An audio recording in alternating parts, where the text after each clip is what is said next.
بسم الله والصلاة والسلام على نبينا محمد وعلى آله وأصحابه أجمعين أما بعد. طيب.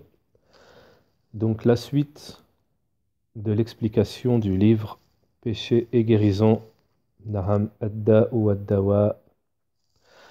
Donc la suite Inch'Allah, car nous n'avions pas terminé. On s'était arrêté au chapitre numéro 41. Naham. Donc juste une petite introduction avant de commencer. Naham. Avant de commencer. C'est pour faire prêter attention aux auditeurs sur l'importance capitale, naham, primordiale, de comprendre et d'assimiler ce contenu et de le mettre en pratique.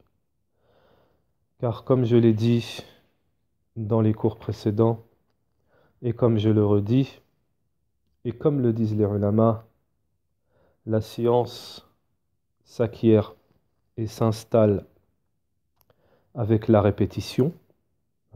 Al-ilm ou bit-takrir. La science, elle s'installe avec la répétition. C'est-à-dire qu'à force de, si vous voyez dans des cours, que ce soit de savants ou d'étudiants, vous voyez même que les choses se répètent. Les choses se répètent. Il ne faut pas que le shaitan il passe par cette porte en vous faisant croire que oui, c'est toujours la même chose, etc., etc. Non, non. Puisque c'est justement en répétant les choses que cela vient être ancré.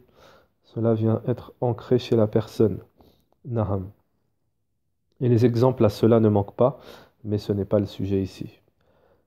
Mais on va quand même citer un petit exemple au passage. L'exemple dans le sport. Dans le sport, on répète les mouvements. D'ailleurs, les professionnels vous diront que à force de répétition des mouvements, des fois c'est 1000 fois. Hein. Des fois c'est pour maîtriser un mouvement, je dis bien maîtriser un mouvement, il faut le répéter au moins 1000 fois. Naham. Et c'est comme ça que après, la chose reste ancrée. La chose ensuite, elle est automatique, elle reste ancrée. Bah, c'est pareil pour la science. C'est à force d'apprentissage, de répétition, que la science vient s'ancrer chez la personne. Donc c'est pour cela que des fois on va répéter, mais c'est pour un bien, il y a un intérêt. Naham. Donc ce que justement je voulais répéter, c'est que l'apprentissage de ce livre est très très très important, puisque il vient, ce livre, cette explication, il vient comme une arme pour le musulman, en tant qu'arme pour se défendre, car comme vous allez le voir à la suite,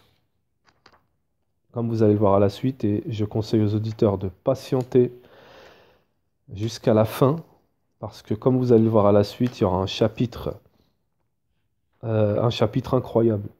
incroyable, où justement Ibn al-Qayyim et Cheikh Abdel Razak al-Badr nous donnent plus ample détail sur comment combattre le shaitan.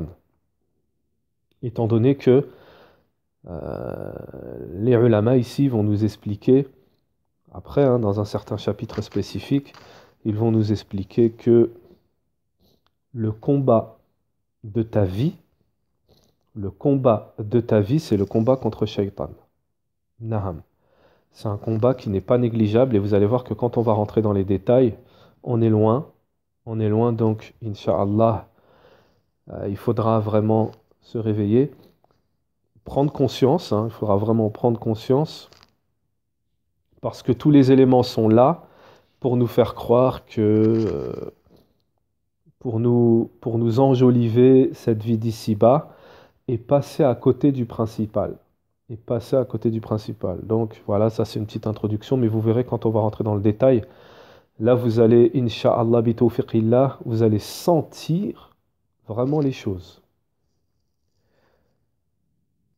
Alors, nous allons lire le matn, c'est-à-dire, nous allons lire la parole de Ibn al-Qayyim, rahimahullah. Et ensuite, à la fin de chaque parole de l'auteur, nous donnerons l'explication de Cheikh Abd al-Razaq al-Badr, hafidhahullah. Et justement, j'enjoins les auditeurs à profiter de cette explication.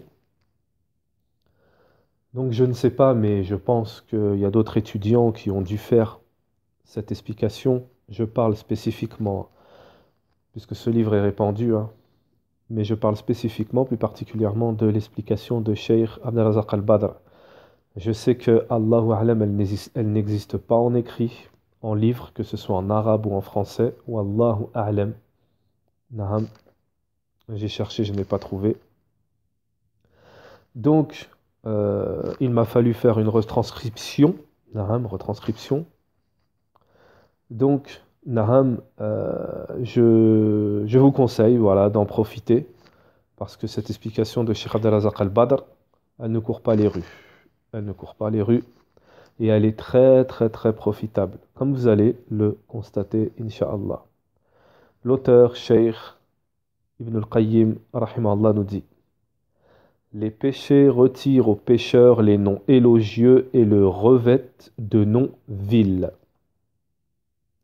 Les péchés retirent aux pécheurs les noms élogieux et honorables, et le revêtent de noms vils et infâmes. Ils lui retirent les noms croyants, bonté, bienfaisant, pieux, obéissant, repentant, allié, vertueux, dévot, craintif, pénitent, bon, honnête et autres.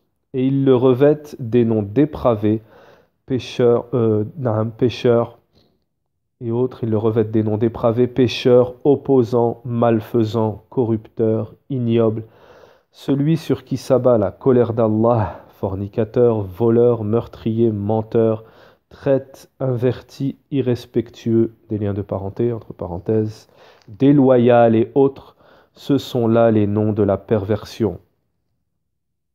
Et Allah Ta'ala nous dit fi kitabih al-karim: bi'sal ismul fusuqu ba'dal iman. Quel mauvais mot que la perversion après la foi. Qui provoque la colère du souverain, l'entrée en enfer et une existence d'humiliation et de déshonneur. Il est d'autres noms qui amènent la satisfaction du miséricordieux, l'entrée au paradis et l'honneur d'être désigné par eux parmi les hommes. Si le châtiment du péché ne consistait qu'en le fait de mériter ces noms et ceux qu'ils impliquent, on trouverait en la raison ce qui l'interdirait. Et s'il n'y avait pour seule récompense à l'obéissance que le fait d'obtenir ces noms et ce qu'ils impliquent, on trouverait en la raison ce qui leur donnerait. Mais nul ne peut retenir ce qu'il donne, Allah Ta'ala, et nul ne peut donner ce qu'il retient, Allah Ta'ala. Nul ne peut rapprocher ce qu'il éloigne, donc Allah Ta'ala, et nul ne peut éloigner ce qu'il, Allah Ta'ala, rapproche. Allah Ta'ala nous dit fi kitabihi al-karim. Donc Allah Ta'ala nous dit dans le Coran: وَمَن يُهِنِ اللَّهُ فَمَا لَهُ مِن مُكْرِمٍ إِنَّ اللَّهَ يَفْعَلُ مَا يَشَاءُ. Celui qu'Allah avilit, nul ne peut l'honorer. Allah fait ce qu'il veut. Donc, en ce qui concerne ce chapitre, on voit bien encore une des conséquences aggravantes des péchés. C'est que lorsqu'on commet des péchés, parmi les stades qui nous font passer d'un stade à un autre, hein, on verra que les péchés nous font passer d'un stade à un autre, et là, dans ce chapitre, elles nous font passer du stade des noms élogieux au stade des noms vils. Puisque lorsqu'on connaît un péché, le jugement légiféré, il change. Quelqu'un qui est, on va donner un exemple, quelqu'un qui est croyant, quelqu'un qui est croyant, naham, et qui ne commet pas qui pratique, donc croyant, hein. Croyant, c'est quoi? C'est celui qui pratique les obligations, qui fait toutes les wajibats, et qui fait tout ce qui est préférable aussi. Et bien entendu, qui s'éloigne des interdits d'Allah subhanahu wa ta'ala. C'est ça le croyant. Naham. À partir du moment où il va commencer à désobéir à Allah, à abandonner certaines obligations, donc déjà il va être rétrogradé il va être rétrogradé du stade de croyant au stade de musulman. Là, on dira plus, il sera plus au stade de croyant, mais il redescendra au stade inférieur qui est musulman. Naham.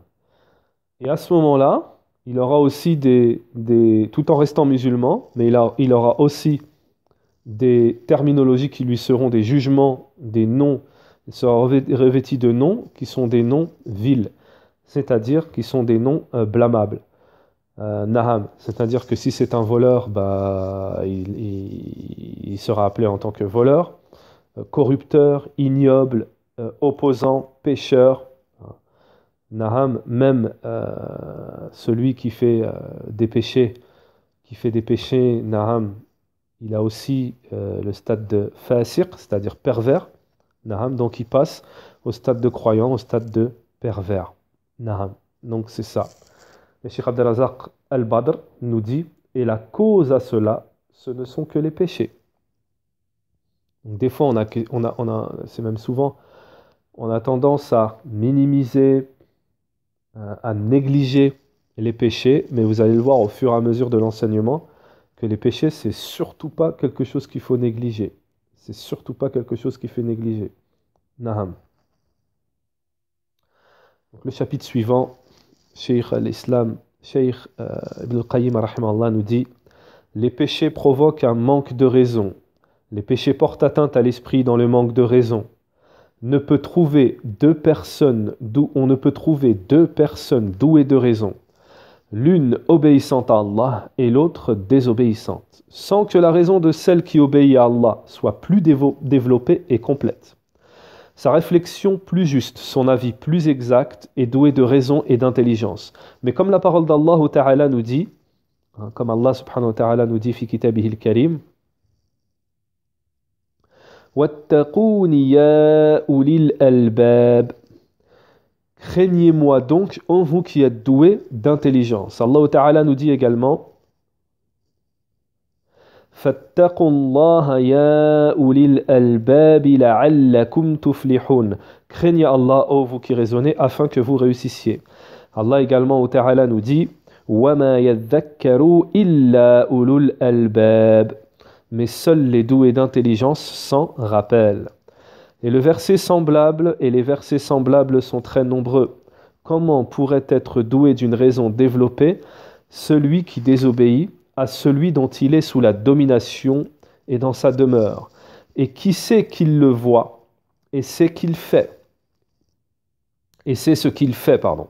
Il lui désobéit sous son regard sans se dissimuler, et il utilise ses bienfaits pour commettre ce qui suscite son courroux, la colère d'Allah subhanahu wa ta'ala, appelant sur lui à chaque instant sa colère, sa malédiction, son éloignement et son détournement vis-à-vis de lui, son bannissement, son dénaissement, son abandon à son ennemi, sa chute à ses yeux, sa privation de l'essence de sa satisfaction et son amour, de la réjouissance de sa proximité vis-à-vis de lui, de la contemplation de son visage parmi le groupe de ses alliés, et nombre de bienfaits encore accordés aux obéissants, et nombre de châtiments encore accordés aux pécheurs. Quelle raison peut avoir celui qui préfère la délectation d'un instant, d'un jour ou d'une vie, pour ensuite disparaître comme s'il n'avait été qu'un songe, comme si elle n'avait été qu'un songe, aux délices éternelles et la réussite immense, plus encore. Il préfère cela au bonheur de ce bas monde et de l'au-delà, sans la raison qui n'est qu'un argument contre lui. Il serait au rang des fous. Et si la situation de ces derniers peut être meilleure et de conclusion plus sûre encore que la sienne, ceci de ce point de vue. Quant aux effets des péchés dans le manque de raison existentielle, sans le manque commun aux deux. Celui qui obéit à Allah verrait le manque de raison du pécheur, mais le fléau touche les deux, et la folie est de différents types. Comme cela est étonnant, Adib, si la raison était saine, elle saurait que le chemin pour parvenir à la délectation, au bonheur, à la joie et la bonne vie ne réside que dans la satisfaction de celui dont tous les bienfaits résident dans sa satisfaction, et dont toute souffrance et châtiment résident dans sa colère et son courroux. En sa satisfaction réside la réjouissance, le bonheur, la vie du cœur, de la délectation des âmes, la bonne vie, le délice de l'existence et les plus grands bienfaits, qui sont en comparer le poids, qui, si on en comparait le poids d'une fourmi aux délices de ce bas monde, il n'y aurait pas même équivalence. Plus encore, si le cœur en obtient la petite part, il ne se satisfait pas de ce bas monde et de ce qu'il contient en échange. Malgré tout, il se délecte de sa part de ce bas monde plus que ne le font ceux qui vivent dans le luxe. Sa délectation de sa part minime de ce bas monde n'est pas troublée par ceux qui se mêlent à la délectation de ceux qui vivent dans l'opulence comme souci, angoisse, tristesse et opposition. Au contraire, il est parvenu aux deux délectations et il attend deux autres délectations plus grandes encore. Quant à ceux qui le frappent pendant cette attente comme souffrance, il en est comme Allah Ta'ala nous dit: In takunu ta'lamun fa innahum ya'lamun kama ta'lamun wa tarjuna min Allahi ma la yarjuna. Si vous souffrez, eux aussi souffrent de la même manière. Mais vous espérez d'Allah ce qu'ils n'espèrent pas. Allah sait tout. Il est sage. Il n'y a de divinité digne d'adoration qu'Allah, Jalla wa ala. Comme est grand le manque de raison de celui qui vend une perle pour une fiente, du musc pour un crottin et la compagnie de ceux qu'Allah a comblés de ses bienfaits parmi les prophètes, les véridiques, les martyrs et les pieux, pour celles de ceux qui ont encouru la colère et la malédiction d'Allah, et pour lesquels il a frappé l'enfer, et quelle mauvaise destination. Il a préparé, l'enfer, et quelle mauvaise destination. Naam. Naam. Donc, on va apporter une faïda que nous rapportent les ulama en ce qui concerne l'étude du Kitab wa Sunnah.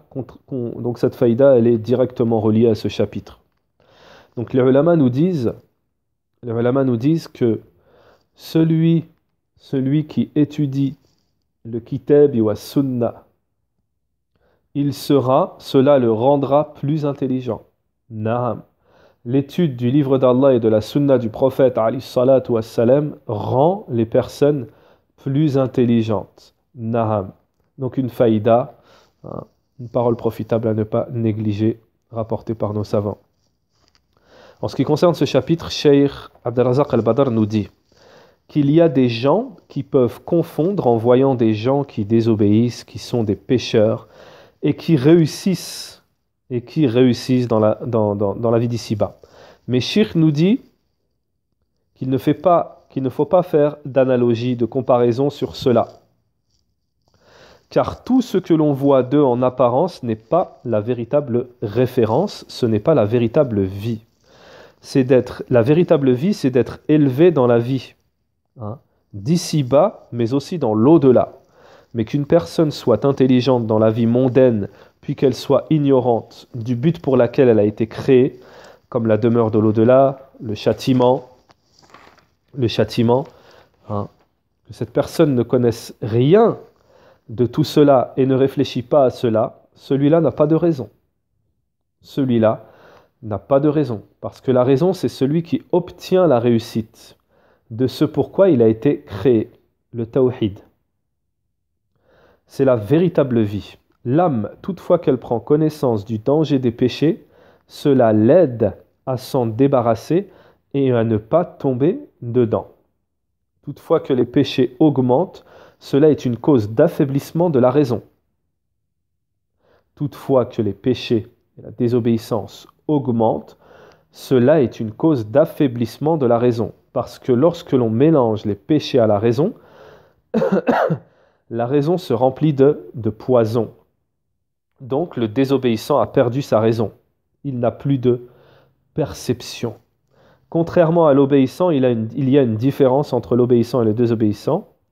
Il y avait un salaf, un des salafs, parmi les pieux prédécesseurs, qui voulait faire un péché. Un autre lui dit, fais ta désobéissance, ton péché, mais n'utilise aucune grâce parmi les grâces d'Allah qu'il t'a données. C'est-à-dire, pour faire ton péché, n'utilise pas tous les bienfaits dont Allah t'a comblé pour faire ta désobéissance. Ce désobéissant lui dit, il dit, mais tout vient d'Allah. Comment ne pourrais-je faire un péché sans les grâces d'Allah alors que tout vient d'Allah? Il lui fut dit, on lui répondit, alors fais le péché là où Allah ne te voit pas. Le pécheur répondit, comment cela est-il possible de faire un péché sans qu'Allah me voie? Naham. Donc en fait, un pécheur qui avait perdu, il voulait faire un péché, donc sa raison l'aveuglait, il voulait faire un péché, sa perception était erronée, il est tombé sur quelqu'un qui n'était pas un pécheur, quelqu'un d'obéissant qui lui avait la bonne raison et qui avait la bonne perception. Et cet obéissant, cette personne pieuse l'a amené, doucement, il l'a amené à avoir la bonne perception. Naham. Ce qui prouve que lorsqu'on fait un péché, on a complètement perdu la perception. Complètement perdu la raison. Comme nous le dit Cheikh Ibn al-Qayyim, rahimahullah, on échange un désir temporaire, contre la joie, les bienfaits de l'au-delà qui sont éternels. Donc ça, c'est vraiment une illustration, une bonne illustration de la perte de raison. Parce que c'est vraiment de la folie d'échanger la vie d'ici-bas contre al-akhira, l'au-delà. Naham. Alors, chapitre suivant, numéro 43, Ibn al-Qayyim rahimahullah nous dit: les péchés provoquent la rupture entre l'homme et son Seigneur. Si cette rupture survient, il est coupé des moyens de parvenir au bien, alors qu'il se retrouve lié aux moyens de parvenir au mal. Quelle réussite, quel bien-être et quelle vie pour celui qui est coupé des moyens de parvenir au bien, et rompu de lien entre lui et son maître, et allié dont il ne peut se passer, serait-ce le temps d'un clin d'œil, dont il a nécessairement besoin. Ça, on va le voir à la suite, Naham, que l'être humain ne peut se passer d'Allah subhanahu wa ta'ala, ne serait-ce que le temps d'un clin d'œil. Naham. Et d'ailleurs, si vous voulez plus d'infos sur ça, revenez à l'explication que j'ai fait le dors précédent de Shir Salih al-Shir Aqidat Tahawiyya, Naham, de la parole La hawla wa la quwwata illa billah, où on a fait un petit détail, Shir Salih al-Shir nous fait un petit détail sur cela. Et auquel il ne peut trouver aucun substitut. À l'inverse, il se retrouve lié aux moyens de parvenir au mal et à son plus grand ennemi qui le prend pour allié. Alors que son allié se détache de lui, personne ne sait ce que cette rupture et son lien comportent comme forme de souffrance et de châtiment. Un pieux prédécesseur a dit: j'ai observé que l'homme était jeté entre Allah Jalla wa Ala et Satan. Si Allah se détourne de lui, Satan le prend pour allié, et si Allah le prend pour allié, Satan n'a aucun pouvoir sur lui. Ainsi, Allah Ta'ala nous dit: وَإِذْ قُلْنَا لِلْمَلَائِكَةِ اسْجُدُوا لِآدَمَ فَسَجَدُوا إِلَّا إِبْلِيسَ كَانَ مِنَ الْجِنِّ ففسق عن أمر ربه أفتتخذونه وذريته أولياء من دوني وهم لكم عدو Bi'sa lidh-dhalimina badala. Et lorsque nous dîmes aux anges, prosternez-vous devant Adam, ils se prosternèrent sauf Iblis, qui faisait partie des djinns et se révolta contre l'ordre de son Seigneur. Le prendrez-vous ainsi que sa descendance pour alliés en dehors de moi, alors qu'ils vous sont ennemis? Quel bien mauvais échange pour les injustes. Allah subhanahu wa ta'ala dit à ses serviteurs: j'ai honoré votre père, j'ai élevé son rang, je l'ai favorisé par rapport à d'autres, donc Adam, et j'ai ordonné à tous mes anges de se prosterner devant lui. Par révérence et honneur pour lui. Ils m'ont obéi, mais mon ennemi et le sien a refusé et a désobéi à mon ordre, sortant ainsi de mon obéissance. Alors, comment pouvez-vous après cela le prendre, lui et sa descendance, comme alliés en dehors de moi, et lui obéir tout en me désobéissant, en le prenant pour allié en opposition à ce que suscite ma satisfaction, alors qu'il est le plus grand de vos ennemis? Vous avez pris comme allié mon ennemi, alors que je vous ai ordonné d'en faire votre ennemi. Celui qui prend pour allié les ennemis du souverain est auprès de lui semblable aux ennemis, car l'amour de l'obéissance ne se réalise totalement que par l'inimitié vouée aux ennemis de celui auquel on obéit, et l'alliance offerte à ses alliés. Quant au fait de prendre pour alliés les ennemis du souverain pour ensuite prétendre que tu le prends pour allié, cela n'est pas possible. Ceci, si l'ennemi du souverain n'est pas votre ennemi, alors que dire s'il s'agit de votre véritable ennemi et que l'inimitié qui existe entre vous est plus grande que celle entre le mouton et le loup? Comment l'homme sensé peut-il prendre pour allié son ennemi et l'ennemi de celui qui est son seul maître? Allah subhanahu wa ta'ala a mentionné l'abomination de cette alliance en disant « alors qu'ils vous sont ennemis », de la même manière qu'il en a mentionné l'abomination en disant « il se révolta contre l'ordre de son Seigneur ». Ce qui montre que son inimitié envers son Seigneur et envers nous appelle tous deux à le prendre pour ennemi. Alors comment le prendre pour allié après cela? Quel est cet échange? Et quel mauvais échange pour les injustes. Ces propos semblent également comporter une forme de blâme subtil et étonnant qui est « j'ai pris Iblis pour ennemi car il ne s'est pas prosterné avec les anges devant votre père Adam. Je l'ai donc pris pour ennemi pour vous et le résultat de cette inimitié est que vous avez conclu avec lui une conciliation. » Naham. Donc Cheikh Abdelrazak al-Badr hafidhahullah nous dit la relation qu'il y a entre les serviteurs et son Seigneur, c'est sa protection et la joie, la réussite, le tawfiq, dans la vie mondaine et dans l'au-delà. Et la réussite au plus haut degré.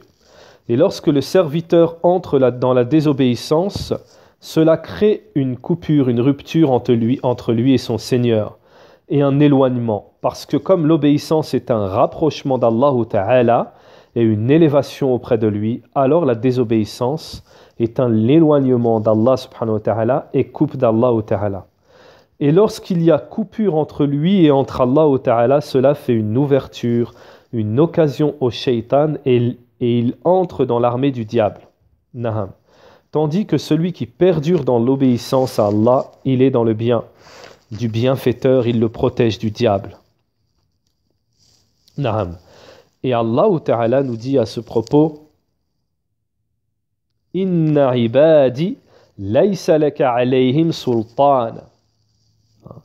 Et Allah Ta'ala nous dit dans le sens rapproché du verset sur mes serviteurs tu n'auras aucune autorité excepté sur celui qui te suivra parmi les dévoyés.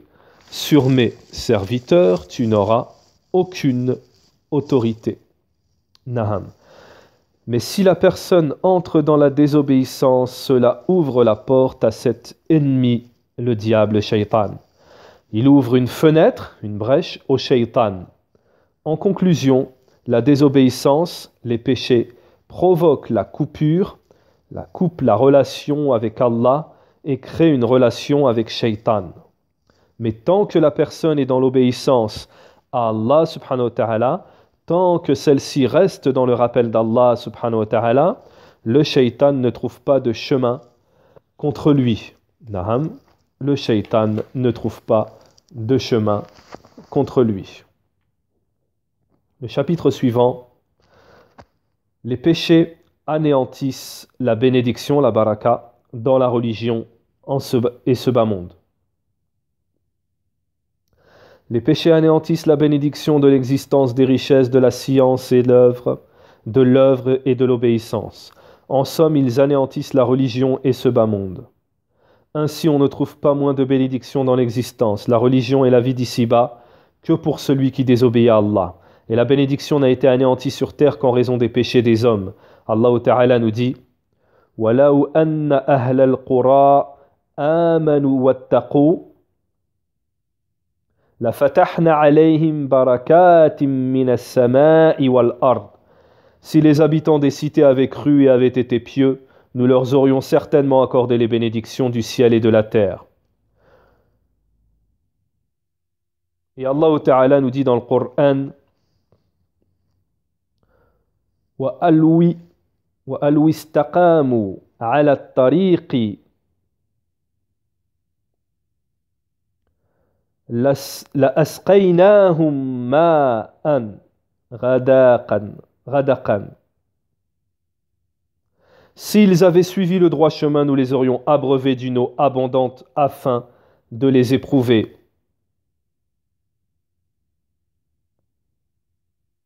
Naham. Et le messager d'Allah a dit « L'homme est privé de richesse en raison d'un péché qu'il commet. » Il est également dit dans le hadith « L'Esprit Saint a insufflé en mon cœur. Personne ne meurt avant d'avoir totalement obtenu les richesses qu'on lui a attribuées. Alors craignez Allah et demandez de la meilleure façon, car on ne peut obtenir ce qui est auprès d'Allah qu'en lui obéissant. Et c'est Allah qui a établi joie et bonheur dans la satisfaction et la certitude, et soucis et tristesse dans le doute et la colère. » Nous avons déjà cité le récit mentionné par l'imam Ahmed dans Az-Zuhd. Je suis Allah Ta'ala, il n'y a de divinité digne d'adoration que moi. Si je suis satisfait, je bénis et ma bénédiction n'a pas de limite. Si je me courrouce, je maudis et ma malédiction parvient jusqu'au 7e enfant. Ainsi, l'étendue des richesses et des œuvres ne dépend pas de leur nombre, pas même que la longueur de l'existence ne dépend du nombre des mois et d'années, mais l'étendue des richesses dépend de la bénédiction en cela. Il a précédé que l'existence de l'homme est en fait la durée de sa vie.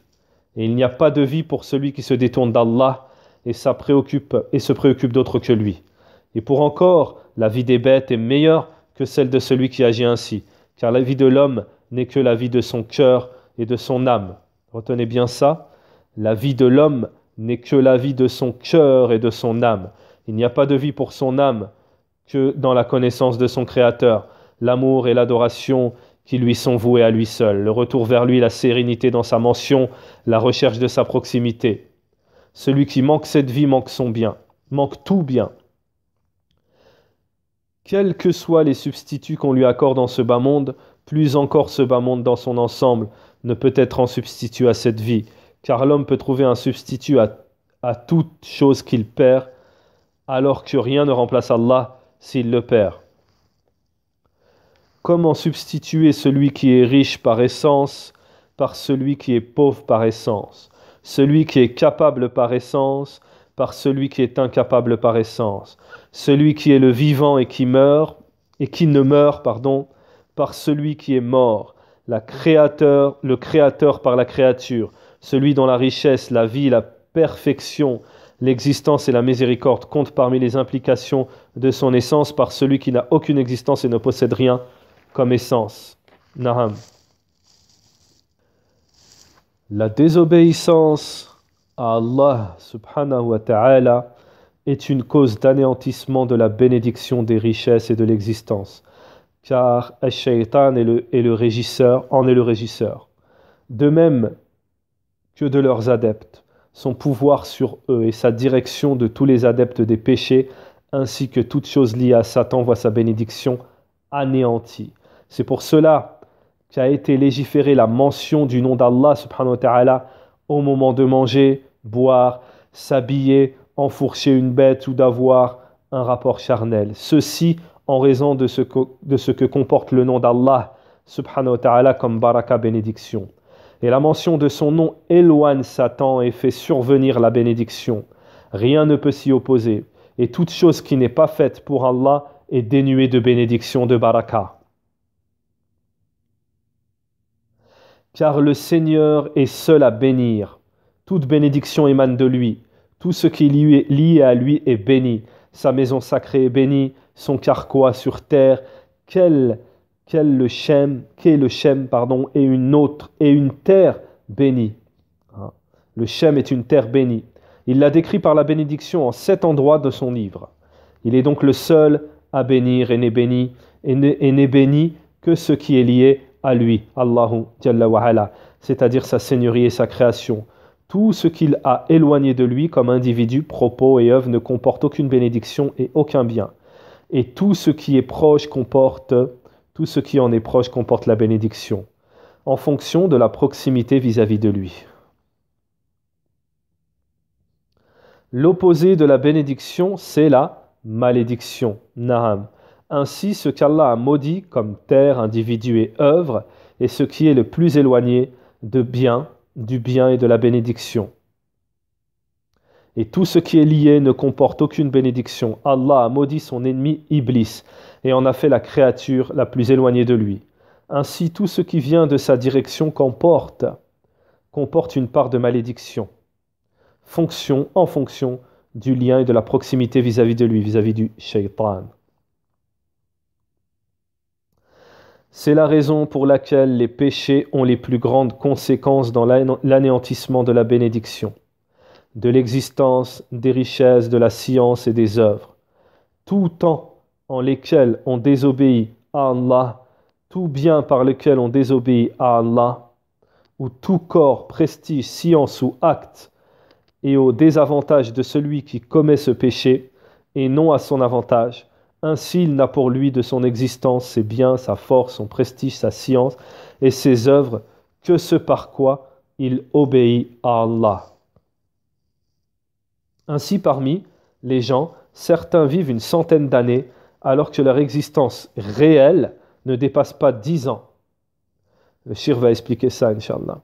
De même, d'autres possèdent des fortunes immenses d'or et d'argent, alors qu'en réalité, la valeur de leurs biens ne dépasse pas 1000 dinars. De même pour leur rang et leur science. On rapporte que le prophète ﷺ a dit « Ce bas monde est maudit, et ce qu'il contient est maudit, sauf la mention d'Allah et ce qu'il aime. Le savant est celui qui apprend. Dans un autre hadith, ce bas monde est maudit, ce qu'il contient est maudit, sauf ce qui est voué à Allah. Voilà ce qui comporte exclusivement la bénédiction. Qu'Allah nous vienne en aide, et c'est en lui que nous plaçons notre confiance. Donc le Cheikh Abd al-Razak al-Badr nous dit, et parmi les choses qui anéantissent le plus la baraka, les bénédictions d'Allah subhanahu wa ta'ala, c'est lorsque la personne a de la science et n'œuvre pas par celle-ci. Cela anéantit la bénédiction. Également la subsistance, la personne a beaucoup de subsistance, mais la baraka est anéantie. La cause sont les péchés et désobéissances. La baraka est dans l'obéissance, parce que lorsque l'individu entre dans les désobéissances, cela diminue son obéissance. Et la baraka n'a été anéantie sur la terre que par la cause de la désobéissance. Et par rapport au hadith cité, il y a l'exemple des commerçants qui font du riba, qui trichent, qui font des ventes mensongères. Ils font cela pour obtenir de l'argent, mais obtenir sa subsistance d'une manière illicite est une déviance aux ordres d'Allah subhanahu wa ta'ala. Et de ce fait, la baraka est anéantie. Et c'est le cas de beaucoup de gens, peu de gens sont dans l'obéissance, et avec la baraka, avec l'obéissance, il y a plus de baraka. Naham. Et peu de baraka dans l'obéissance est mieux que beaucoup, que beaucoup de désobéissance dans peu de et pas du tout de baraka. Naam. Et beaucoup de gens tombent dans cela. Le prophète sallallahu alayhi wa sallam a dit: 4 choses sont les fondements du commerce musulman. Les propos véridiques, préserver le dépôt et le bon comportement. Parce que c'est sur cela que sont testés les commerçants. Et il faut que le commerçant se préoccupe de ces choses-là et qu'il ne les néglige pas. Il se peut qu'on pense que la baraka, c'est d'avoir beaucoup d'argent et beaucoup de subsistance, mais ce n'est pas toute personne qui a beaucoup d'argent et de subsistance à qui Allah lui a donné la baraka, que ça veut dire que cette personne est anoblie. La vie mondaine, Allah la donne aux mécréants comme aux croyants et aux désobéissants. Donc ça veut dire qu'elle n'a aucune valeur. Ce qu'Allah donne dans cette dunya aux mécréants et aux désobéissants, il n'y a pas de baraka, naham. Aussi, parmi les causes de la privation, de l'anéantissement de la baraka, le fait de ne pas mentionner le nom d'Allah, que ce soit lorsqu'on s'habille, on mange, on boit, et lorsque la personne ne mentionne pas le nom d'Allah subhanahu wa ta'ala, c'est Shaitan qui l'accompagne. La personne, lorsqu'elle délaisse la mention d'Allah wa ta'ala, c'est comme autoriser Shaitan à l'accompagner, de s'associer à ses œuvres. Également, la désobéissance provoque la malédiction d'Allah subhanahu wa ta'ala. Il y a dans tout cela une très forte mise en garde, car le diable est banni, rejeté, maudit de la miséricorde d'Allah wa ta'ala. Toute personne qui est liée au shaitan et lui obéit sera donc par la même occasion maudit. La véritable vie, c'est celle qui est dans l'obéissance d'Allah subhanahu wa ta'ala.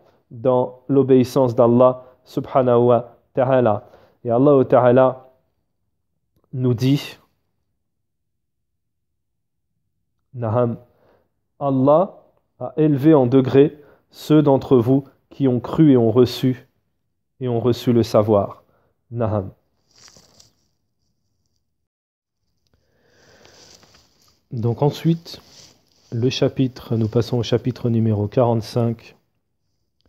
Ibn al-Qayyim rahimahullah nous dit: les péchés sont cause d'avilissement, d'humiliation et de servilité. Les péchés font tomber le pécheur parmi ceux qui sont au plus bas degré, après qu'il ait été préparé pour être au plus haut degré. Car Allah subhanahu wa ta'ala a divisé ses créatures en deux: ceux qui sont au plus haut degré et ceux qui sont au plus bas degré. Il a fait de ceux qui lui obéissent ceux qui sont au plus haut degré, en ce bas monde et dans l'au-delà, et de ceux qui lui désobéissent ceux qui sont au plus bas degré, en ce bas monde et dans l'au-delà. De même qu'il, Allah Ta'ala, a fait de ceux qui lui désobéissent ses créatures les plus nobles et de ceux qui lui désobéissent ses créatures les plus viles, et qu'il a accordé la puissance aux uns et l'humiliation et servilité aux autres. Et il a accordé la puissance aux uns et l'humiliation et la servilité aux autres.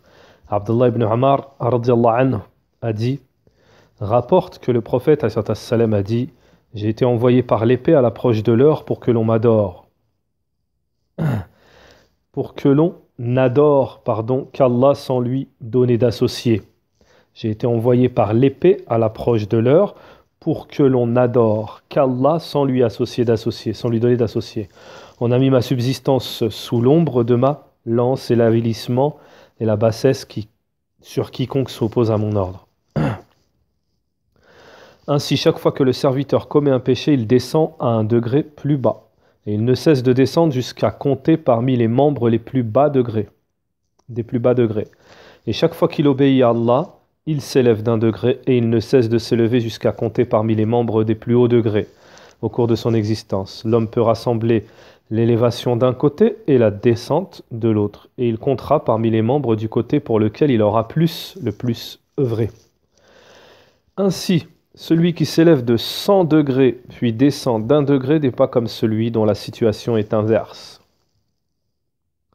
On présente ici aux gens une grande erreur qui consiste à dire que l'homme peut chuter d'une distance plus grande que celle séparant l'Orient de l'Occident, et le ciel et la terre, et que son élévation de 1000 degrés n'équivaudrait pas à cette seule chute. Comme il est rapporté du prophète, alayhi salatu wassalam, l'homme peut prononcer une parole à laquelle il ne prête aucune attention et être jeté pour cela en enfer d'une distance plus grande que celle séparant l'Orient de l'Occident. L'homme peut prononcer une parole à laquelle il ne prête aucune attention et être jeté pour cela en enfer d'une distance plus grande que celle séparant l'Orient de l'Occident. Alors, quelle élévation pourrait égaler cette descente? La descente est une chose en laquelle l'homme doit nécessairement tomber, mais il en est dont la descente est due à une insouciance, et lorsqu'ils s'en réveillent, ils reviennent au degré qui était le leur, ou à un degré plus élevé encore en fonction de leur réveil. Pour d'autres, la descente est due au fait de pratiquer une chose permise en laquelle ils ne cherchent pas à obéir à Allah, et lorsqu'ils reviennent à l'obéissance, ils reviennent au degré qui était le leur. Tout comme ils peuvent ne pas y parvenir, ou encore s'élever plus haut car ils peuvent revenir avec plus d'intérêt qu'ils n'en avaient au moins, ou d'une manière égale. Le cheikh, Inch'Allah, va expliquer ça après à la suite. Pour d'autres encore, la descente est due à un péché mineur ou majeur, et revenir au même degré demande un repentir et une pénitence sincère. On a divergé quant à savoir si après son repentir, l'homme revenait au degré auquel il était, en se basant sur le fait que le repentir efface les conséquences du péché, et qu'il en est comme s'il n'avait jamais été. Ou si l'homme ne revenait pas au même degré, en se basant sur le fait que le repentir porte sur l'annulation du châtiment. Quant au degré perdu, il n'y revient pas. Certains ont dit que cela a été établi par le fait qu'au moment où il désobéit à Allah, le serviteur s'est détourné d'un autre pacte pouvant l'élever, d'un autre acte pouvant l'élever d'une élévation par l'ensemble de ses actes passés, à la manière des gains qu'engrange un homme chaque jour de par l'ensemble des biens qu'il possède, et plus les biens augmentent, plus le profit augmente. Ainsi, au moment de la désobéissance, le serviteur a manqué une élévation et un gain de par l'ensemble de ses œuvres. Et si les œuvres reprennent, l'élévation reprend après une descente, alors qu'avant ceci, il s'élevait toujours plus haut, et il existe entre les deux situations un fossé immense. D'autres ont dit que cela était similaire à deux hommes semblables grimpant chacun sur une échelle sans fin. L'un d'eux descend plus bas, ne serait-ce que d'un degré, puis reprend l'élévation de cette manière. Qui n'est pas descendu le devancera nécessairement. Cheikh al-Islam ibn Taymiyyah rahimahullah s'est prononcé de manière juste entre les deux groupes en disant: ce qui est correct est que certains de ceux qui se repentent reviennent à un degré plus élevé, d'autres à un degré semblable et d'autres à un degré plus bas. Ceci en fonction de la force de la perfection du repentir et des conséquences du péché sur le serviteur. Donc, Inch'Allah, on va donner l'explication de Cheikh Abd al-Razaq al-Badr sur ce chapitre. Naham.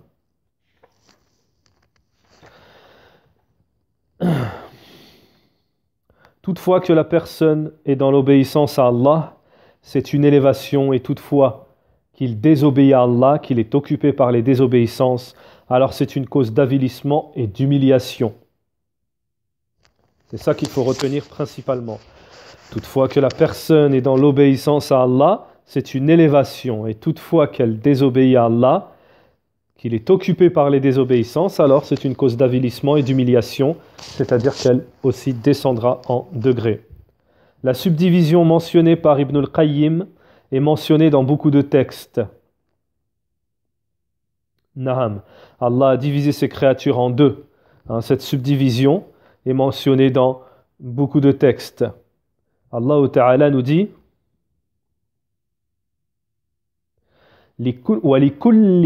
وَلِكُلِّ دَرَجَاتٍ مِمَّا عَمِلُوا. Naham, sourate 46, verset 19, Allah Ta'ala nous dit: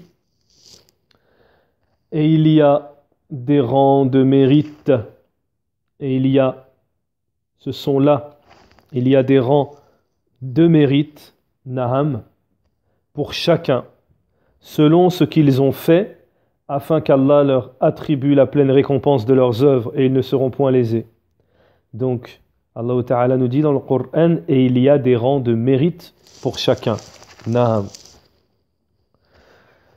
Les gens obéissants sont élevés tandis que les désobéissants sont au plus bas et sont perdus.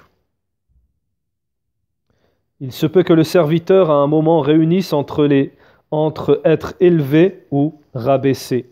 Lorsque la personne est dans l'obéissance à Allah subhanahu wa ta'ala, puis fait une désobéissance, cela entraîne comme une dégradation. Naham.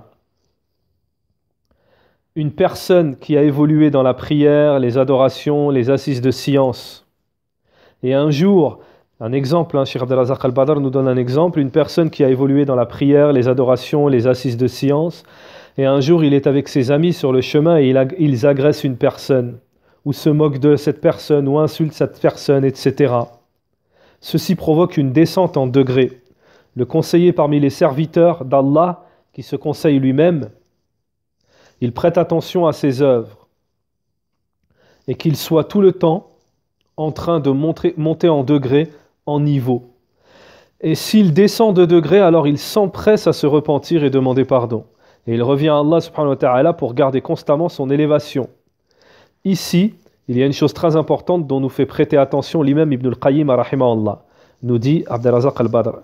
C'est que le serviteur doit être instruit sur ce qui l'élève et sur ce qui le fait descendre en degrés, auprès d'Allah ta'ala bien entendu. Et qu'il soit fortement mis en garde contre ce qui l'emmène à chuter, à descendre.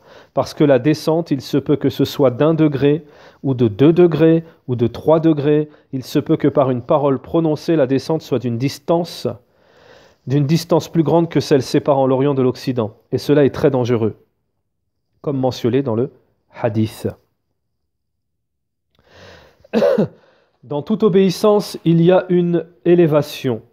Et dans toute désobéissance, il y a une descente. L'obéissance diffère en degrés en fonction de l'obéissance et de celui qui obéit. Et ce qu'il y a de plus immense comme élévation, montée pour la personne, sont les prescriptions de l'islam. Ce sont les prescriptions al-fara'id de l'islam, les obligations de la religion, al-wajibat, pardon. Comme il est parvenu dans un hadith Qudsi, où Allah Ta'ala nous dit, dans un hadith Qudsi, mon serviteur ne s'est rapproché de moi, mon serviteur ne s'est pas plus rapproché de moi parce que j'aime, en œuvrant avec ce que j'ai prescrit, traduction approximative, ce que j'ai rendu obligatoire, ce que je lui ai ordonné, ce que je lui ai prescrit. Naham. C'est pour cela qu'il est obligatoire, naham, que nous ayons des connaissances dans la question de l'élévation et de la descente. Ceci, Cheikh Abdelrazak Al-Badr, il insiste sur le fait qu'il faut s'instruire et savoir dans la religion ce qui te fait monter en degré auprès d'Allah, ce qui te rapproche d'Allah, et ce qui te fait chuter, descendre en degré. Et ce qu'il y a de plus immense auprès d'Allah comme élévation après le tawhid. Donc, la chose qui est la plus immense, qui élève le plus auprès d'Allah, c'est le tawhid. Et Cheikh Abdelrazak Al-Badr nous dit, après le tawhid qui est le fondement, donc, et ce qu'il y a de plus immense auprès d'Allah Ta'ala comme élévation après le tawhid, qui est le fondement de l'islam, ce sont les prières prescrites, les 5 prières, celles qu'Allah a prescrites à ses serviteurs. Naham. La prière a une immense place, position auprès d'Allah subhanahu wa ta'ala. La prière est une aide pour le serviteur pour s'élever, pour tout ce qui l'élève. Naham. Ista'inu bis sabri was salah. Traduction approximative, Allah Ta'ala nous dit dans le Coran, aidez-vous, cherchez l'aide dans la prière, dans la patience et la prière. Naham. La prière est une aide pour tout ce qui peut élever en degré le serviteur. La prière ouvre les portes de la miséricorde et c'est une réussite et un bien, et c'est une aide au bien. La prière est aussi la chose la plus immense qui prémunit contre la descente, comme le dit Allah subhanahu wa ta'ala, Inna salata tanha anil fahsha'i wal munkar. Traduction rapprochée du sens du verset. la prière éloigne du blâme, de la turpitude et du blâmable. Naham. Alors, le cheikh nous dit il faut absolument que le musulman soit instruit à ce sujet, la montée et la descente. Également, il doit s'instruire sur ce qui multiplie sa récompense, car cela est une cause d'élévation, une cause qui le fait monter. Naham. Également, il doit s'instruire sur ce qui multiplie sa récompense, car cela est une cause d'élévation, de montée. Cheikh Saadi, rahimahullah, a un très bel épître à ce sujet qui s'intitule « Les causes spécifiques particulières qui multiplient la récompense ». Et c'est un épître très immense, il est nécessaire à tout musulman de se pencher dessus. Aussi, ce qu'il y a parmi les plus immenses causes de descente, les grands péchés, l'immense punition et le danger pour la personne dans sa vie. C'est pour cela qu'il faut absolument que celui qui se conseille le bien à lui-même, qu'il lise le livre intitulé « Le livre des péchés capitaux, des grands péchés », Naham, Kitab al-Kaba'ir, jusqu'à ce qu'il prenne garde contre cela. Et parmi les meilleurs ouvrages à ce sujet, le livre des grands péchés de l'imam al-Dhahabi, parce que les grands péchés sont les choses immenses qui font chuter la personne. La descente mentionnée dans le hadith est parmi les plus immenses descentes, parce que la distance entre l'Orient et l'Occident, ce n'est pas minime. Ce n'est pas des moindres. En ce qui concerne les grands péchés, il y a des degrés, ils diffèrent. La preuve à cela, la parole du prophète, alayhi salatu wassalam, ne vous ferai-je prêter attention au plus grand des péchés? Lorsque le prophète, alayhi salatu wassalam, dit ne vous ferai-je prêter attention au plus grand des péchés? Cela indique que les grands péchés ont des stades différents. Ibn al-Qayyim a mentionné 3 formes de chute, de descente. La première, c'est l'insouciance. Et lorsqu'il se réveille de son insouciance, alors il revient au degré initial en fonction de son réveil et de son attention. La deuxième degré, la pratique d'une chose permise provoquant la descente. Exemple, c'est lorsque la personne pratique les sunnas, les choses préférables, tout en s'occupant, pratiquant les obligations, puis elle délaisse les sunnas et les choses préférables pour des choses qui sont permises mais qui ne sont pas interdites, illicites. Alors elle descend en degré. Il n'a pas de péché pour cela, mais il y aura une descente en degré. Par contre, les choses permises peuvent se transformer en adoration selon l'intention de la personne. C'est lorsqu'une chose permise aide dans l'obéissance. Il se peut même que le sommeil d'une personne soit une adoration en fonction de son intention. Mais s'il fait des choses permises pour les faire simplement, alors pas de péché, mais cela le fait descendre en degré. Car si au lieu de faire ces choses qui sont tout simplement juste permises, il ferait des choses préférables, cela le ferait monter en degré. S'il délaisse les sunnas qu'il faisait, donc la troisième degré, s'il délaisse les sunnas qu'il faisait, troisième genre de descente plutôt, c'est celle due au péché. Donc la troisième forme de descente que nous mentionne Ibn al-Qayyim, c'est celle qui est due au péché. Ça fait directement descendre. Ou bien petit ou grand péché. La descente due au péché, cela nécessite de se repentir et de faire un retour sincère vers Allah subhanahu wa ta'ala. Cheikh Abdelrazaq al-Badr également nous dit, également un sujet très important, des fois une personne n'est pas sur la droiture, puis la porte de la droiture à l'istiqama lui est ouverte. L'obéissance à Allah, l'adoration, le rapprochement d'Allah, les grands efforts dus au combat de l'âme, il se peut qu'il prie la nuit, qu'il assiste même à des cours, conférences, et il voit sa personne dans un immense effort considérable. Et il se peut que dans cette situation, il soit touché par l'admiration de soi-même. Retenez bien ici, Cheikh Abdelrazaq al-Badr va mentionner un point très important. Beaucoup sont touchés, ils ne le savent même pas. Donc il voit sa personne dans un effort immense, considérable, et il se peut que dans cette situation, il soit touché par l'admiration de soi-même, l'ostentation, et il prend les autres de haut. Cela se produit et cela est très dangereux, nous dit Cheikh Abdelrazaq al-Badr. L'admiration de soi-même, c'est très dangereux. L'orgueil, plutôt, lorsqu'il se voit obéissant, complet, il se voit mieux que les autres. Ceci est une perdition. Et il se peut qu'il fasse un péché et cela l'amène à se rattraper se rabaisser et à prendre conscience de l'admiration de soi-même en tant que blâmable, comme quoi cela n'est pas faisable, n'est pas toléré dans la religion. Donc ce péché dans son cas est une miséricorde, car ce péché qu'il fait l'amène à revenir, à reprendre conscience de ce sur quoi il était, c'est-à-dire l'admiration qu'il avait pour lui-même. Toutefois que la personne se voit en bas, se voit moindre, se voit rabaissée, ceci est une élévation auprès d'Allah Ta'ala. Il n'est pas suffisant de lire ce sujet, mais il faut s'y conformer dans son cœur. Voilà ce que nous dit Cheikh Abdelrazak Al-Badr. En ce qui concerne, on va donner des fawaïd après.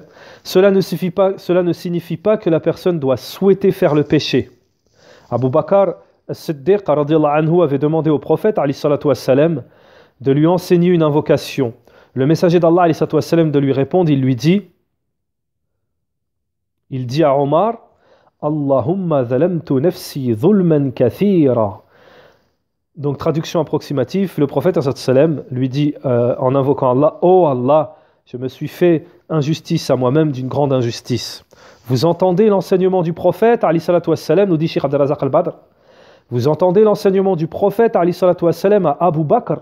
Rappelons-nous qui est Abu Bakr, celui dont le prophète alayhi salatu wassalam a dit Allahumma zalamtu nafsi zulman kathiran. Qui est Abu Bakr? C'est le meilleur de toutes les communautés. Après le prophète alayhi salatu wassalam, c'est Abu Bakr le meilleur de toutes les communautés. Na'am.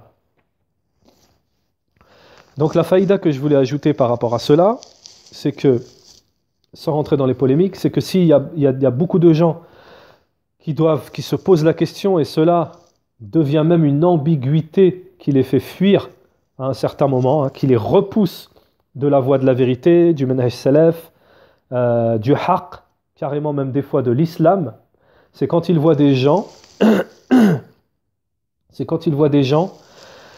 qui ont cette image de multazim sur la droiture, qui assistent à des cours, même qui peuvent donner des cours, même qui sont des étudiants en sciences, qui sont pieux, qui font des adorations, etc. Mais qui est en même temps hautain, qui est en même temps qui est orgueilleux, c'est-à-dire qui n'est pas humble, qui n'a pas de modestie, qui prend les gens de haut, qui fait fuir les gens en gros. Naham. Et une personne qui est tombée dans l'admiration de soi-même. D'ailleurs, c'est un des premiers, parmi les premiers stratagèmes qu'utilise le shaitan envers les étudiants en sciences, Naham, c'est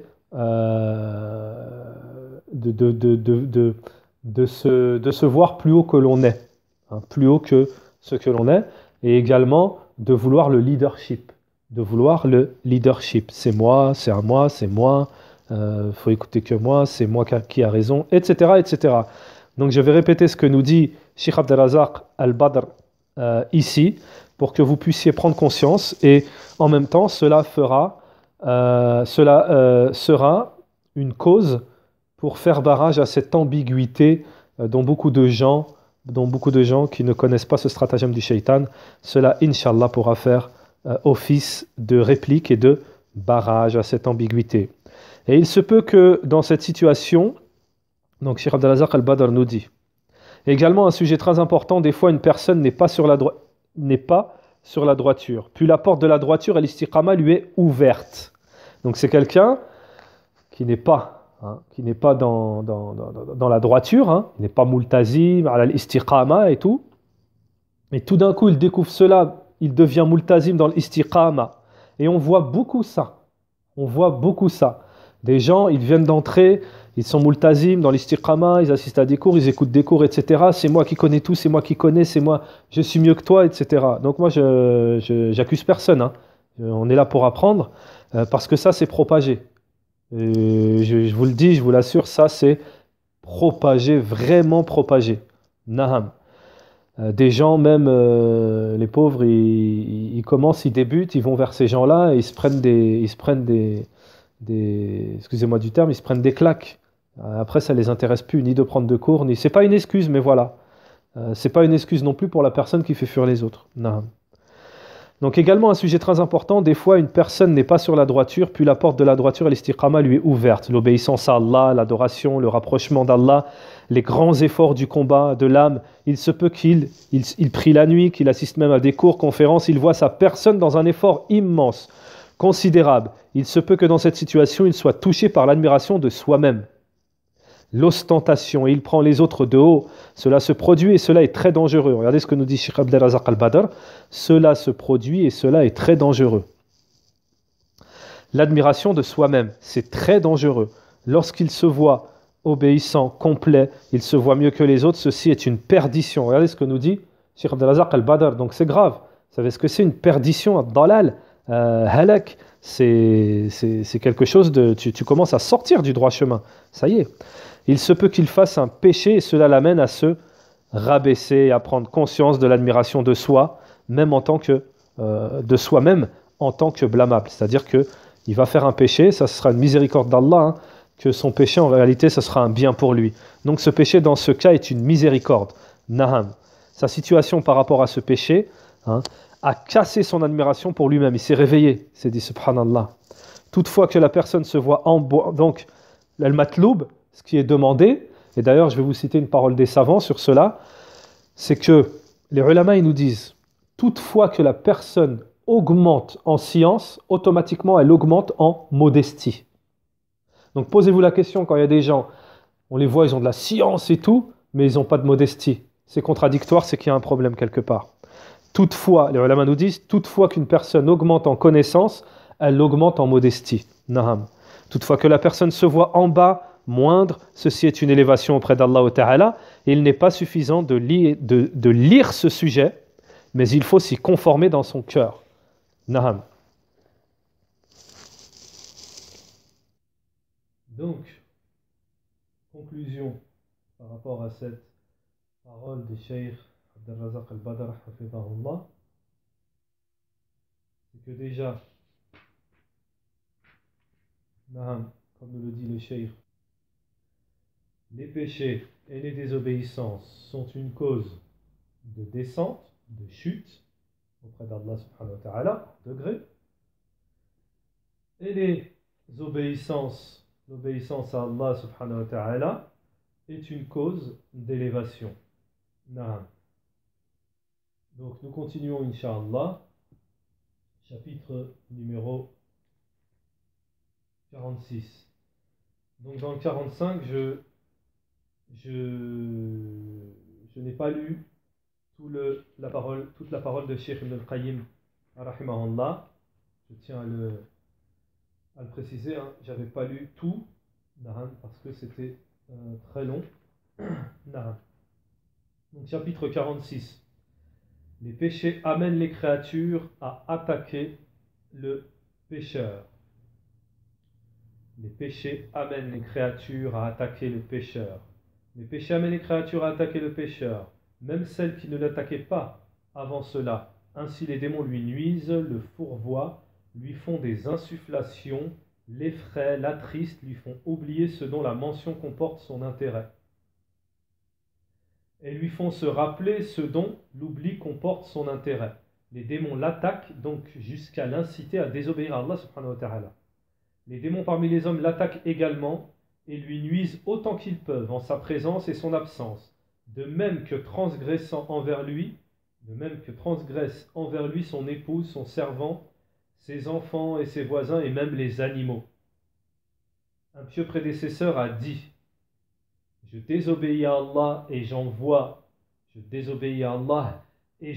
les conséquences dans le comportement de mon épouse et ma monture. Je répète, un pieux prédécesseur a dit: je désobéis à Allah et j'en vois les conséquences dans le comportement de mon épouse et de ma monture. Naham. De même, il est attaqué par les gouverneurs qui lui infligent des châtiments sur lesquels, s'ils sont équitables, ils appliquent les peines légales légiférées par Allah Ta'ala. Son âme l'attaque également en se montrant forte et difficile. Ainsi, s'il veut qu'elle accomplisse le bien, elle ne lui obéit pas et ne se soumet pas à lui, et elle le conduit à ce qui comporte sa perdition, qu'il le veuille ou non. Ceci car l'obéissance est la citadelle du Seigneur, qui met en sécurité ceux qui y pénètrent. S'il quitte la citadelle, il est attaqué par des brigands et autres, et à mesure qu'il se risque dans les désobéissances, Allah, il sera attaqué par ces fléaux et individus, sans que rien ne le protège. La mention et l'obéissance à Allah, l'aumône, l'orientation de l'ignorant, le commandement du bien et l'interdiction du mal sont des protections pour l'homme à l'image de la force qui repousse et combat la maladie. Si la force chute, la maladie prend le dessus, et c'est la perdition. C'est pourquoi l'homme a besoin d'une chose qui le protège. Les choses qui amènent les mauvaises et les bonnes actions se combattent, et ce sont celles qui s'imposeront, qui régneront, comme il a précédé. Plus le plan des bonnes actions se renforce, plus la protection est grande, ainsi qu'il a précédé. Car Allah protège ceux qui ont la foi, et la foi se compose de paroles et d'actes. Ainsi, la protection est en fonction de la force de la foi. Qu'Allah nous vienne en aide. Amen. Donc maintenant, Cheikh Abdel Razak al-Badr nous dit.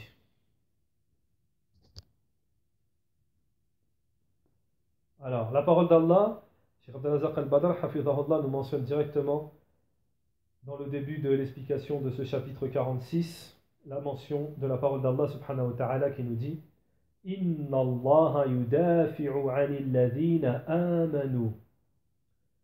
Et Allah subhanahu wa ta'ala défend ceux qui ont cru.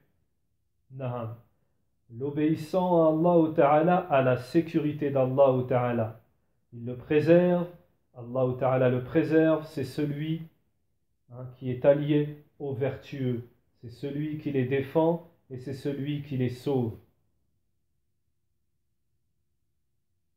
Et lorsque le croyant se détache de l'obéissance à Allah subhanahu wa ta'ala et tombe dans la désobéissance, c'est-à-dire qu'il manque d'obéissance à Allah et il tombe dans la désobéissance, il sort de cette bienfaisance. Et la sortie de cette bienfaisance est en fonction de sa désobéissance. La bienfaisance est anoblie par Allah. Le bienfaisant, est anobli par Allah ta'ala. La désobéissance ouvre la porte au diable et lui permet de s'infiltrer. C'est pour cela que les désobéissances sont très dangereuses. Tandis que si la personne est dans l'obéissance, alors le diable ne trouve pas de chemin. Car il est dans la bonne obéissance, le bon rappel, la bonne évocation d'Allah Ta'ala, comme l'a dit Allah Ta'ala, Inna ibadi laysa laka alayhim sultan. Et Allah Ta'ala nous dit, dans le sens du verset, mes serviteurs, tu n'as pas d'emprise sur eux. Naham. Parce que l'obéissant à Allah, celui qui est dans son rappel, dans la bienfaisance, il est protégé contre le diable. Naham, il est protégé contre le diable. Donc je répète le verset, Inch'Allah, où Allah Ta'ala nous dit, où Allah subhanahu wa ta'ala nous dit, sur mes serviteurs tu n'auras aucune autorité, excepté sur celui qui te suivra parmi les dévoyés. Naham. Inna ibadi laysa laka alayhim sultan illa man ittaba'aka min al-ghawin. Naham.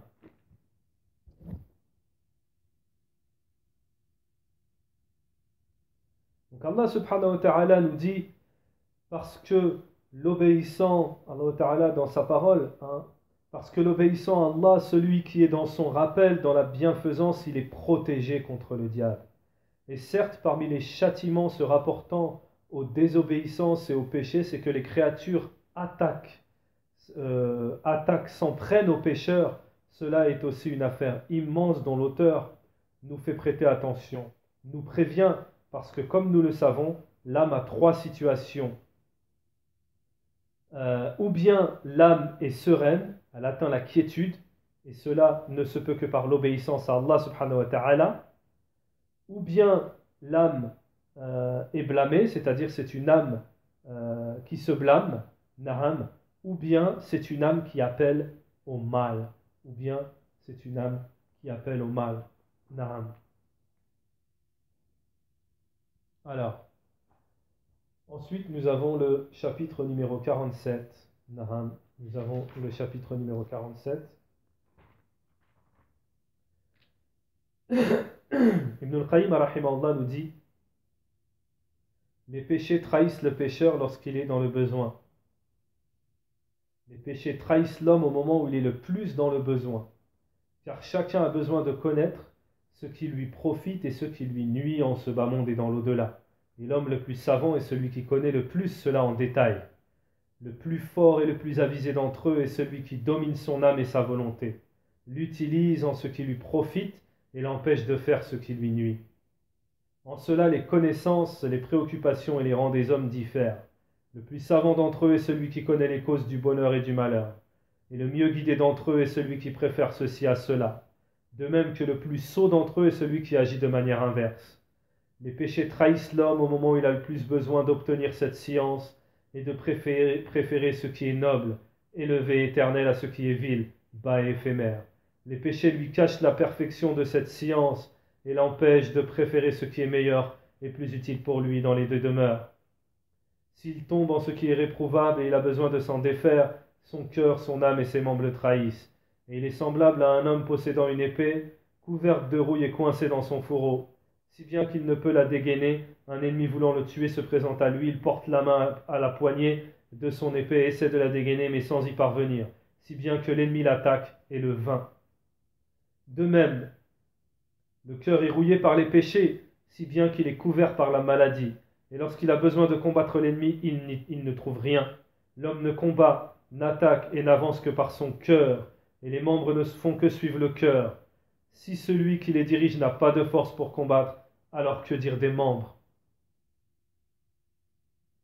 Aussi l'âme est infectée par les désirs et péchés, et elle faiblit. Je veux parler de l'âme sereine, alors que l'âme incitatrice au mal se renforce, et plus l'une se renforce, plus l'autre faiblit. Et c'est pourquoi c'est l'âme incitatrice au mal qui régnera plus encore. L'âme sereine peut mourir d'une mort dont on n'espérera plus aucune vie.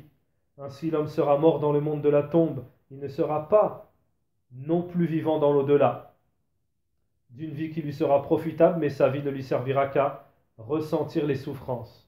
En somme, si l'homme tombe dans une difficulté, une affliction ou une calamité, son cœur, sa langue et ses membres l'écartent de ce qui lui est le plus profitable. Son cœur n'est pas attiré vers la confiance en Allah subhanahu wa ta'ala. Le repentir et le retour vers lui, l'imploration, l'humiliation et la contrition devant lui. Sa langue ne s'accorde pas. Sa langue ne s'accorde pour sa mention. Et s'il le mentionne par sa langue, par la langue, il ne réunit pas en cela entre son cœur et sa langue. Le cœur emprisonne la langue et ne choisissent pas d'invoquer. Mais ni le cœur ni la langue ne s'abstiennent de ce qui se dit parmi les gens. Pire encore, s'il mentionne ou invoque, c'est d'un cœur distrait, absent et inattentif.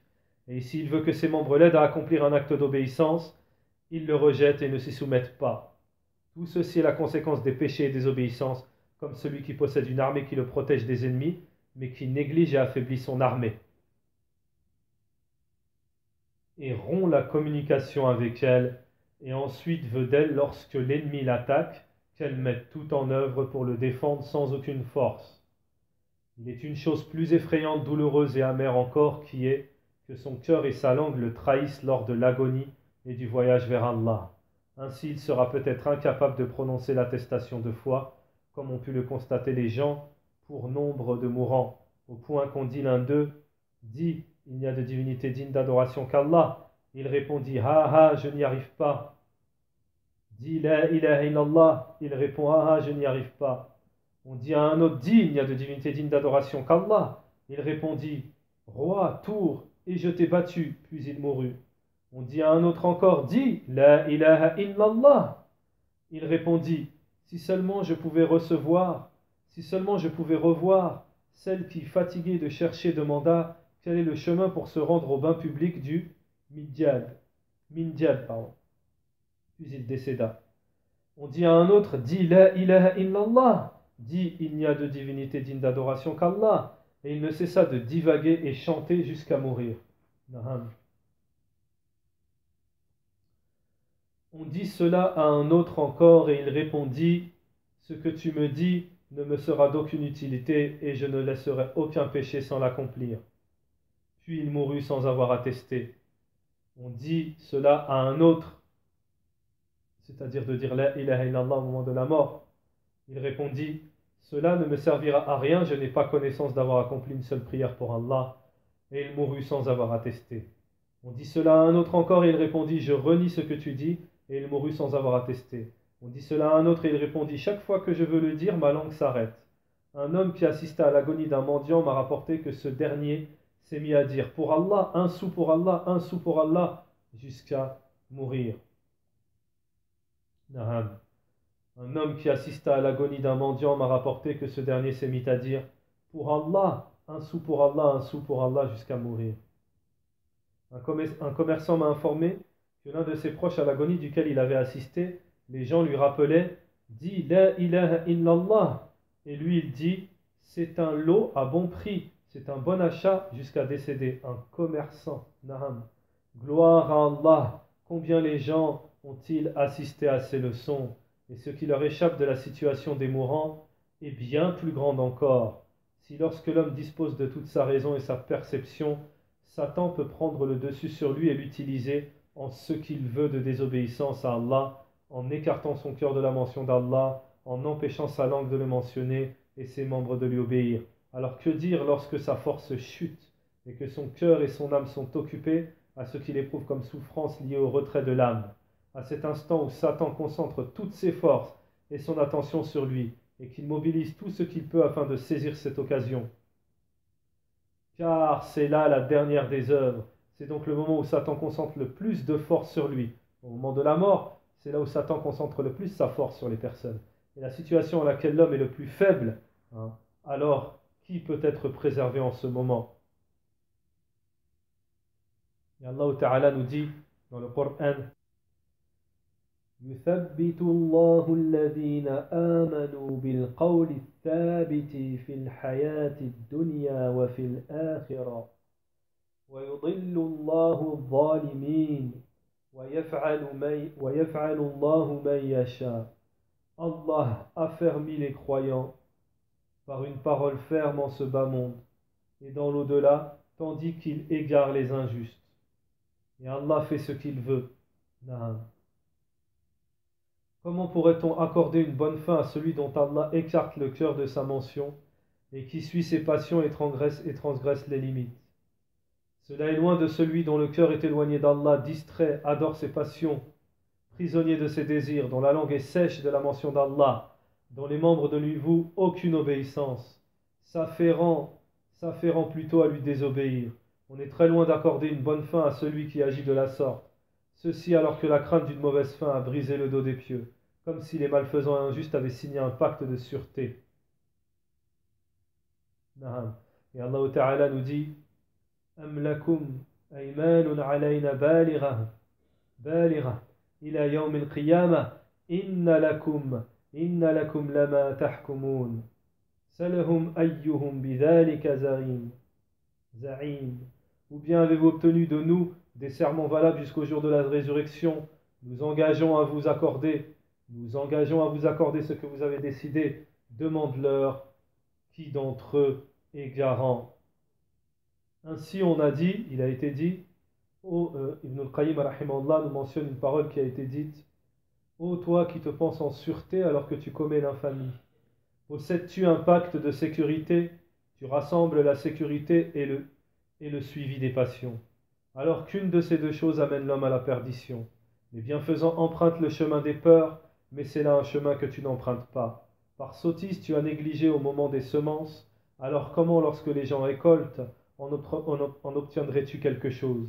Et le plus étonnant chez toi est que tu délaisses la demeure de l'au-delà pour une vie que bientôt tu abandonneras. Par Allah, comptes-tu parmi les sots ou ceux qui dans la vente sont victimes d'une tromperie que bientôt tu saisiras?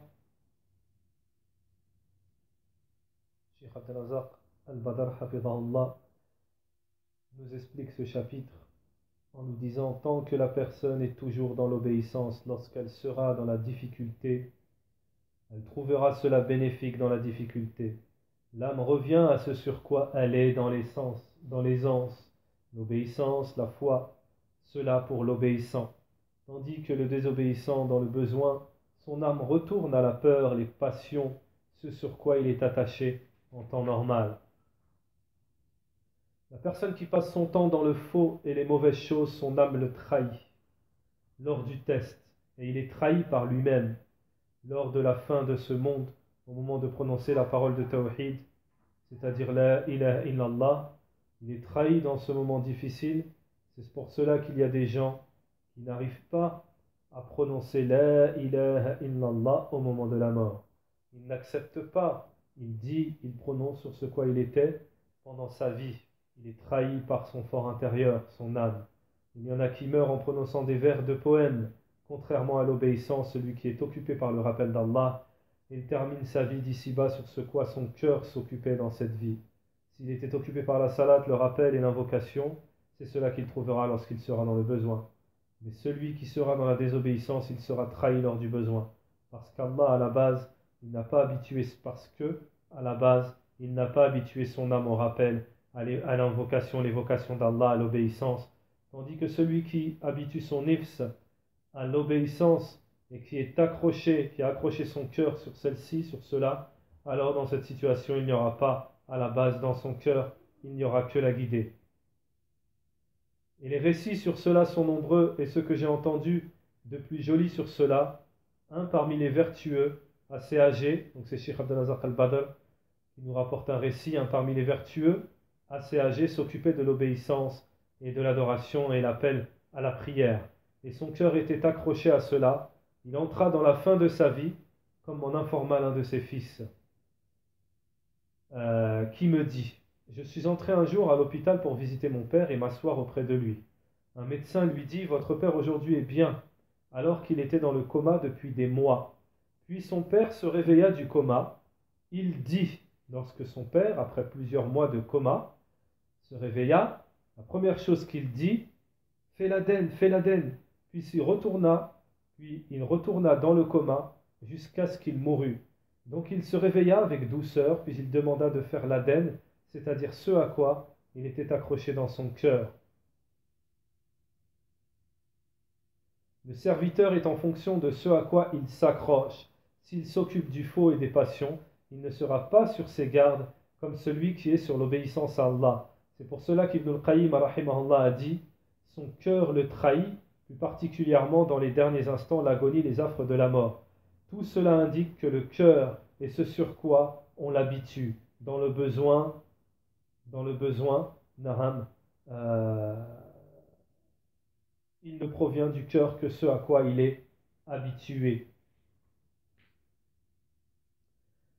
Et c'est ou l'obéissance ou bien la désobéissance. En ce qui concerne le terme la fin, l'affre de la mort, le shaitan attend les derniers instants. C'est très important. Cela est très important. Le diable est encore plus présent.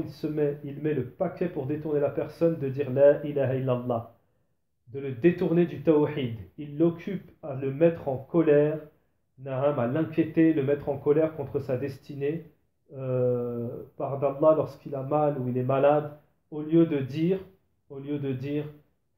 Inna Allah wa Inna Allah, au lieu de dire ou bien ô Seigneur, hein, le shaitan l'occupe, il prête, plutôt c'est Inna lillahi wa inna ilayhi hasbi Allah ilayhi raji'un wa inna lillahi wa inna ilayhi raji'un wa inna ilayhi hasbi Allah. Naham, désolé. Donc Allah, au lieu de dire des formules bénéfiques au moment de la mort, c'est à Allah que nous appartenons, c'est vers lui qu'est le retour. Naham, je m'en remets à Allah, au Seigneur, le shaitan l'occupe, il prête un grand intérêt à gagner la sortie de cette vie, à gâcher, la sortie de cette vie au serviteur. Donc l'instant de la mort est très important pour shaitan. Lorsque le shaitan a une emprise sur une personne pendant les moments d'aisance, alors ce sera encore pire dans les moments de faiblesse. Les croyants obéissants ont peur de la mauvaise fin, tandis que les désobéissants, ils ne se préoccupent pas de la mauvaise fin. Ils n'y pensent pas, tandis que l'obéissant, il s'en occupe, il en a peur, et cette peur, c'est cette peur qui lui fait fournir les efforts pour être raffermi sur l'obéissance, et qui fait bouger son cœur pour Allah Ta'ala. et le diriger vers Allah Ta'ala par l'invocation. Et son cœur frémit. Na'am, na'am.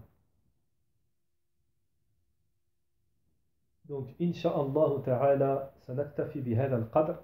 Aujourd'hui, Inch'Allah, nous allons nous contenter, na'am, malheureusement, que de ça. Parce que, je dis malheureusement, parce que la suite, c'est encore plus corsé. Le chapitre 48, c'est vraiment, les chapitres qui suivent, c'est encore plus corsé. Donc je vous invite à être présent pour la suite parce que là, on va parler dans le chapitre suivant de la guerre entre le shaitan et l'enfant d'Adam. La guerre qui est déclarée, hein, la guerre qui est le combat de la vie du serviteur d'Allah subhanahu wa ta'ala, le véritable combat. Donc, avant de terminer, à titre bénéfique, je vais répéter, Inch'Allah, les chapitres que nous avons vus aujourd'hui. Et cela, à titre bénéfique, sera juste de mentionner et de répéter les chapitres, sera un rappel vraiment de la gravité des péchés et des désobéissances. Les péchés retirent aux pécheurs les noms élogieux et le revêtent de noms vils. Les péchés provoquent un manque de raison. Les péchés provoquent avec le Seigneur la rupture entre l'homme et son Seigneur. Les péchés anéantissent la bénédiction dans la religion en ce bas monde, la baraka. Les péchés sont cause d'avilissement et d'humiliation et de servilité. Naham. Les péchés amènent les créatures à attaquer le pécheur. Les péchés trahissent le pécheur lorsqu'il est plus dans le besoin. Trahissent l'homme au moment où il est le plus dans le besoin. Naham. Les péchés, ça c'est ce qu'on verra à la suite dans le prochain cours, Inch'Allah. Les péchés aveuglent le cœur et affaiblissent la clairvoyance. Les péchés sont des renforts donnés à l'ennemi, au shaitan. Les péchés sont des renforts donnés à l'ennemi, au shaitan. Naham. Naham. Donc voilà, Inch'Allah, nous allons nous contenter de ça. وصلى الله وسلم على نبينا محمد وعلى آله وأصحابه أجمعين.